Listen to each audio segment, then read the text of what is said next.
दिवाळी म्हटलं की गोडधोड आलंच. असंही पूर्ण परिवारसोबत असला तर सर्व परिवारासाठी मला छान स्वयंपाक करणे आणि त्यांना खाऊ घालणे खूप खूप आवडतं. आणि त्यात जर दिवाळी असेल तर मग तर माझ्या आनंदाला आणि माझ्या स्वयंपाकाला पारावार उरत नाही. दिवाळीत लक्ष्मीपूजनाच्या दिवसापर्यंत अनेक पदार्थ माझे तयार झालेलेच होते फराळाचे.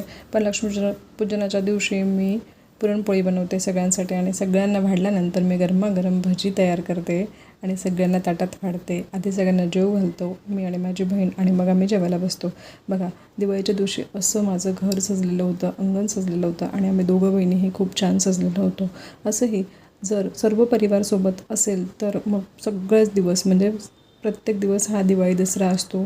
परिवार आनंदाने सुखासमाधानाने एकत्र राहिला तर मग आपल्याला सणासुदीच्या आनंदाची गरज नसते. रोजच तो आनंद आपल्याला मिळत असतो.